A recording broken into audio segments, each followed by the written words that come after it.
What's going on, Buff Nation? Welcome back to another video. We got a juicy one here today, boys and girls. We are aware of Coach Prime's very aggressive message to the offensive line. I felt like we addressed it on here. I appreciate it. I love the honesty. And honestly, I wasn't really taken back by it when it happened. I was actually anticipating the energy that came from Coach Prime after the fact. But then I saw this take from Emmanuel Ochoa speak on ESPN, and I go, wait a minute. That don't sound right. Take a listen. I love Prime. I hate what he said there about the offensive line. Absolutely hate it. First reason I hate it is you can't call out your offensive line when your son plays quarterback, because your offensive line is supposed to protect your son who plays quarterback. And if you are telling players that are actively playing that you are looking to replace them from a human perspective, how do you expect them to take that? Like, from a human perspective, if I know that I'm on borrowed time, if the boss has told me today, yeah, we just looking to replace Acho and we gonna do it beautifully, how you think I'm gonna do the show every day until I am replaced? So number one, all these kids that are there currently know who Coach Prime is. This Coach Prime that you saw at that press conference ridiculing the offensive line wasn't new. That wasn't anybody that you haven't seen before or heard from before. That's the energy that he brings week in and week out. Do you think the offensive line was in awe when Coach Prime went on to that press conference and said all those things? Absolutely not. He probably said the same exact thing to them in the locker room. He's also said it about a multitude of players prior to that. Kermani McLean, does that ring a bell? Ripped him a new one. What happened the following week? Kermani McLean had a fantastic game at USC. Now, he's had his up and down since then, but then he got much love from Coach Prime. Nobody had an issue with that. Also, I think we almost forgot. He showed up to Colorado and goes, hey, I'm bringing my own luggage, and it's Louis. We got a few positions already taken care of because I'm bringing my luggage with me. And it's Louis. Okay. Now, that also had its own virality to it. That was its own message. But once that was kind of the message, everybody realized, like, well, this is who Coach Prime is. That's okay. The guys that are there, they could have left. They had an opportunity. They knew what Coach Prime was bringing, and they chose to stay. To say the point, well, these kids are protecting your son. How do you think they're going to react to this? They're not going to protect him anymore.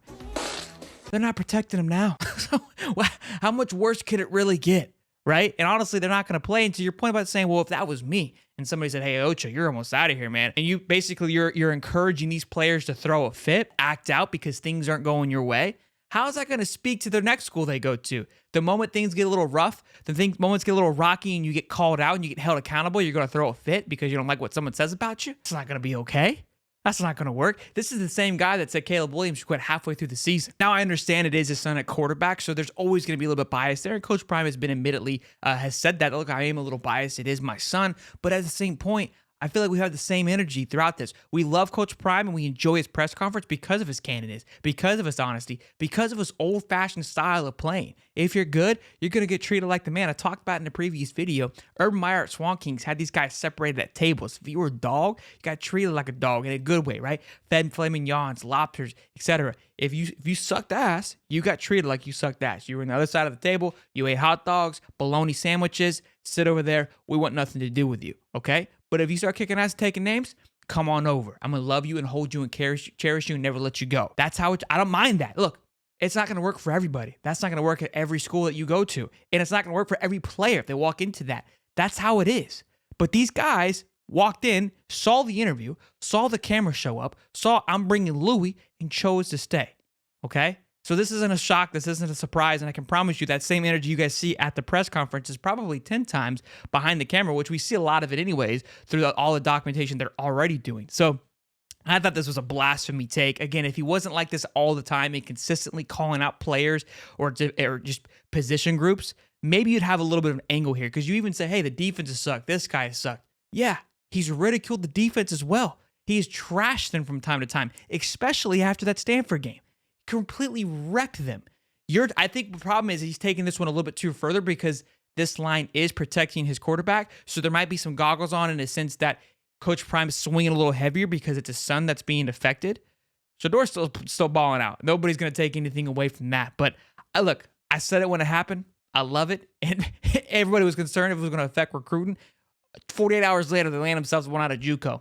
I don't really think it has an impact. Again, he's going to get a certain style of player. It's no secret who he is. Either you hate him or you love him. But if you love him, son, look what he can do for you. Look at what his sons are doing. Look what Travis Hunter, his adopted son, has been able to do. If you buy into the process and you believe and you trust, things will go your way. Again, it may not work for you, and that's okay. But for him to come out here and say this was blasphemy, I can't believe he said that, stop it. This wasn't a shock. This wasn't a surprise. You said you love Deion. You said you support Deion. If you say all those things, then you've been watching. You've been hearing them, and this shouldn't have been a surprise for you. This shouldn't have been a shock. Coach Prime, baby. We're coming. Smash the like button, boys and girls. Subscribe. I'll see you guys in the next one.